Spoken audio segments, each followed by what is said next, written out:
Battlefield 6 player count. How much is too much? So I touched on this in a recent video and I promised I would elaborate on the subject. I saw a really interesting article about this over on Screen Rant, and I wanted to reference some stuff there and make my own video about this subject since I really agree with what that article says. Recently we learned from EA's third quarter earnings report for 2021 that CEO Andrew Wilson claimed about Battlefield 6 that the game takes full advantage of the power of next generation platforms to bring massive, immersive battles to life with more players than ever before.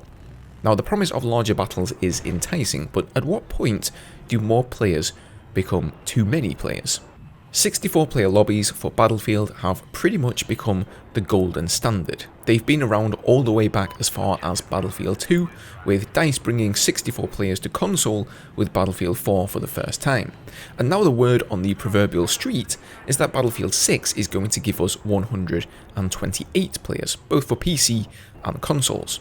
But you have to wonder, how many players can Battlefield support before the whole formula begins to crumble and ceases to represent the game and large-scale battles that we all know and love? Obviously, there is quite a bit of pressure on DICE these days to increase the player number. Players generally expect something new and exciting about a new release of any franchise, and increasing the player size is an easy sticker to put on the box.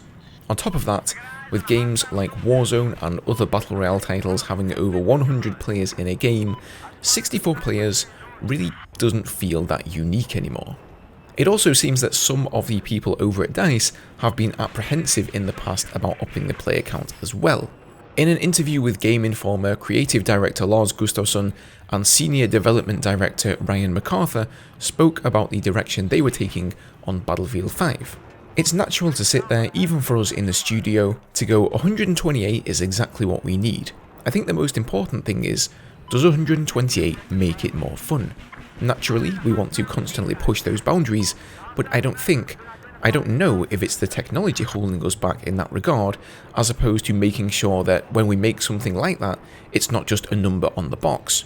Someone needs to play it and say, this game is actually better because we have 128 players, as opposed to us going, look at us, we made a number go up. The two still seemed open to the player increase, however, if they can make the change justified somehow. Gustafsson said the developers all have dreams of where they'd like to take the Battlefield series, and MacArthur said it's a matter of finding the right way to implement the increased numbers, which would include map and vehicle considerations. Now, as a predominantly vehicle player in Battlefield, I've been giving this a lot of thought. I suppose the easiest game mode, and arguably the most popular game mode for us to imagine 128 players, is Conquest. So presumably, you would need a map roughly twice as large as the ones we currently find in Battlefield, with twice as many flags, and assuming you wanted to keep a similar infantry to vehicle balance, you'd also need twice as many vehicles. So just humour me for a second and imagine Gulmud Railway, scaled up for 128 players. On each team, there are 2 AA tanks, 2 attack jets, and 2 stealth jets, 2 attack helicopters, and as many as 4 scout helicopters, depending on if you control the necessary flags or not. And then on the ground, you have 10 tanks. What happens to the vehicle rock paper scissors game with this many vehicles? For those of you who have ever participated in a 2-on-2 jet dogfight, you'll know it gets pretty crowded up there in the sky and jet collisions are pretty common. So what would happen if instead of having 4 jets looping around dogfighting, there were now 8 of them? A lot of these vehicles are also able to harbour insane firepower, like the attack helicopter for example, because there is only one of them and it requires 2 players, and once you've put it down and out of commission, it's another 90 seconds until it'll spawn in. What happens when you have 2 of those things, each with their own pilot and gunner?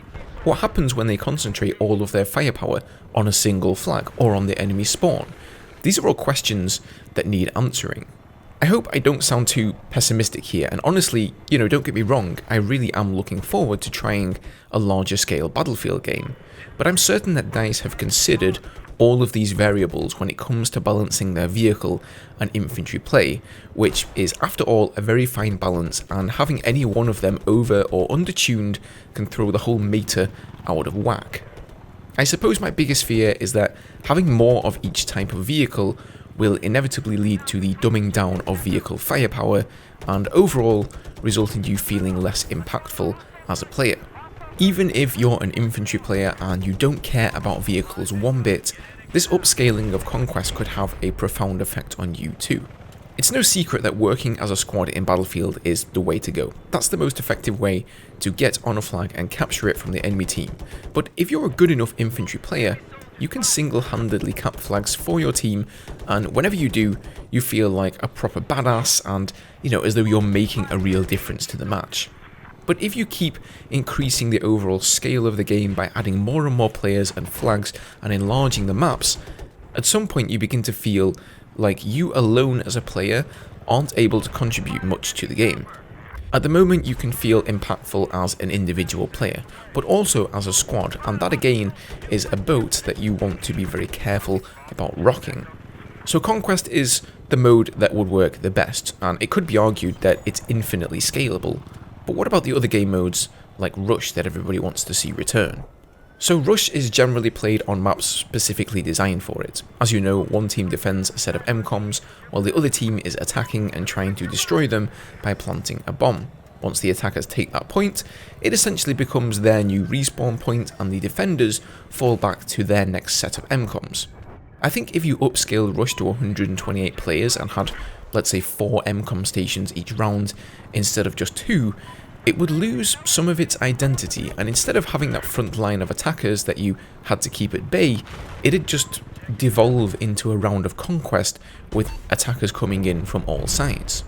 If Rush wants to continue in its traditional one front state, the player count can't get too large. DICE can make maps bigger and more objectives can be added, but only to a point before the whole game mode starts to feel meaningless. Now, I'm sure they've considered all of this for Battlefield 6. The game devs know way more about this sort of stuff than I do. I'm just speculating here and imagining. And I really hope they have a good solution to all of these problems. That is the reason they're going forward with increasing the player count. Once again, just to reiterate, I'm not saying that upping the player count is a bad thing. Heck, we may not even get 128 players, it might be less than 100 even, but my whole point with this video is that they can't keep going on like this forever. If they up the player count exponentially, then Battlefield could be in danger of losing its identity altogether. I'll leave it at that for today, guys. As always, leave me your thoughts and comments down below. Feel free to subscribe for more upcoming Battlefield 6 discussion and gameplay, and I hope you guys have a great day. Cheers.